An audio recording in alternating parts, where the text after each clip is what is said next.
Fans of Star Wars, and honestly, any modern sci-fi series, are pretty used to the prevalence of droids. Societies that figured out hyperspace travel obviously also figured out how to program droids and allocate life's more mundane or unpleasant tasks to them. Many of these droids have become fan favorites over the years, like HK-47 or R2-D2, but not all droids had such glamorous jobs, nor did they receive much recognitions for their contributions to society. In today's video, we're going to be talking about some of Star Wars' unsung droid heroes, the bots that toiled away in the background just so our main characters could enjoy an easier life.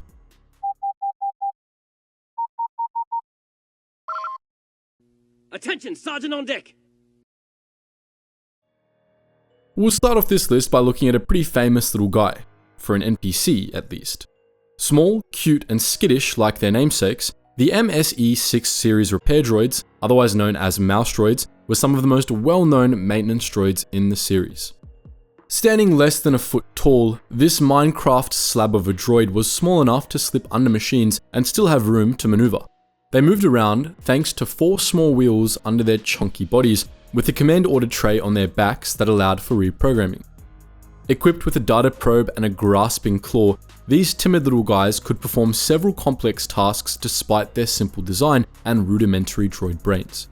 They did everything from cleaning the floors on starships to cleaning away dead bodies to chaffering troops and ferrying messages. Their design was deemed so perfect that manufacturers engineered many lookalike models for surveillance, slicing, and other more insidious tasks. No one would ever suspect the otherwise inconspicuous little mouse droids to be up to no good. It also helped that they were skittish little guys that spooked easily, a fact which made them less likely to get captured by an intruder. Overall, they might have been some of the tiniest, least imposing droids in the Star Wars universe, but they're definitely one of our favorites. Following this trend, we have another droid we'd absolutely die for, the Ratcatcher Droid. Also known as the LEP servant droid, this chubby, bipedal bunny of a droid was commonly employed by the richer folk of the galaxy to serve drinks and hold space iPads while their owners holoflix and chilled.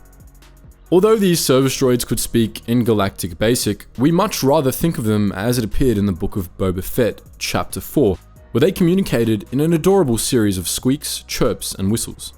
This wasn't the only rabbit-like trait they embodied, however. They weren't designed for battle, so anytime action broke out, their instinct was to run and hide, though they were known to occasionally lash out if cornered.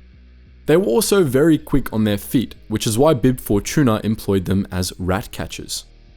In the book of Boba Fett, Chapter 4, we saw the chef droid send a Ratcatcher droid after the presumed intruders, even if said intruders turned out to be a little bigger than womp rats. Speaking of that chef droid, next, we'll take a look at food service-oriented droids. It's no secret that, in a galaxy far, far away, many people didn't cook their own meals. This was especially true if you were rich enough to throw credits at anything that was programmed to move. Enter the chef droids, like the COO cook we met in Episode 2 Attack of the Clones and Chapter 4 of the Book of Boba Fett. The COO cook droids were a Class 5 chef droid engineered to fulfill anyone's culinary dreams. They were designed with over a dozen arms, all the better to speedrun and multitask slicing, dicing, mixing, chopping, slapping, etc. for hundreds of people at once. They were programmed as caterers for large groups, such as military mess halls or palaces. The base model came with only a few hundred basic recipes, but owners could choose to purchase the DLC and install thousands of other, more complex recipes. For a Class 5 chef, their engineers didn't give 5 hoots for their looks. Standing at about 2 meters tall, these units were pieced together with leftover parts from other droid models. They looked rather ugly and clanky, which led many to mistakenly believe they were mediocre constructions. More interestingly, these droids could see, hear, and smell. Yep, these droids were actually able to smell the ingredients they were cooking with, all the better to make sure they didn't give you food poisoning from expired Orobird. Honestly, we'd love to buy one if we could. When one eats, one must also drink, which brings us our next entry. Depending on where you were in the galaxy, these drink mixing machines were called Bartender Droids, Robo-Bartenders, or even Mixologist Droids if you were pretentious enough. As their name implies, they were designed to work in bars and cantinas, preparing and mixing various alcoholic beverages for the patrons. One example was the Mixmaster. Just under a meter tall, this vaguely humanoid-shaped droid was designed to be bolted to the bar. It was able to understand basic drinks orders, and thanks to it being hooked up to a series of tubes, it could instantly pour the right amount of each liquid to mix proper cocktails. Some modified models could float around the bar to serve the drinks. Once the drink was mixed, the drink was served and payment collected in a tray much faster than any organic could do it. Although the Mixmaster was by far the most popular model of Bartender Droid, the C5 Bartender Droid was by far the silliest looking. Moving about on a single wheel, this 5-armed droid moved around to mix and serve drinks like a unicycle rider relying on its single eye stalk for coordination. We don't know about you, but we would pay to see that. Overall, droid bartenders were superior to organic ones, and not just because of their speed and accuracy. Thanks to their droid brains, these bartenders were able to cross-reference the ingredients in a cocktail against the patron's biology to make sure that, at any given time, a guest wasn't about to poison themselves with a drink they didn't know could kill them. Vegas could probably use a couple. Speaking of Vegas, there were models of luxury companion droids designed to provide several types of adults company. One such series was the BD-3000 luxury droids, otherwise known as the Betty Bots. These droids were designed to look like the idealized female. They could speak over 1 million languages and perform a wide variety of tasks, from cooking to demonstrating proper USB insertion techniques. The really interesting part was that they had dozens of personality matrices and could project hundreds of behaviors and voices, all the better to match the exact needs of their high-rise clients. One such BettyBot actually ran a music program hilariously called the BettyBot VJ that was broadcast over the HoloNet during the Clone Wars. The station was aimed at providing music for clone troopers. Decidedly less wholesome were the background droids tasked with torturing and interrogating the information out of Imperial prisoners. One such line of droids was the ITO droid you might remember from Episode 4. The ITO were small, floating spherical droids about 1 foot in diameter. They looked like remotes, with many different attachments deliberately designed to scare the pants off its victims.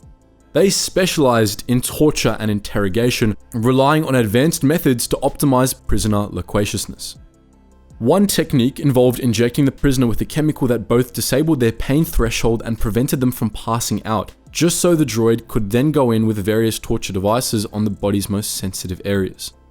They had such a terrifying reputation that prisoners often began confessing the moment one floated into their cell. Torture sessions could last well over an hour of non-stop agony, so we don't really blame them. The Imperials who designed them really knew their stuff. These little guys were equipped with an emotionless, flat personality and an equally flat voice module to make their prisoners as uncomfortable as possible.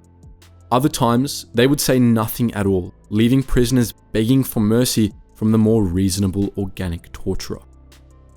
But let's wrap up this list with something silly. Our final entry today are the GNK droids, otherwise known as the Gonk Droids. These barrel-shaped droids were knockoff E6 power droids. Essentially, they were power generators with legs that let them waddle along the battlefield or airstrip to supply power in underdeveloped areas. They were the most famous for the low, repeating honking sound they made as they waddled, which is where the name Gonk came from.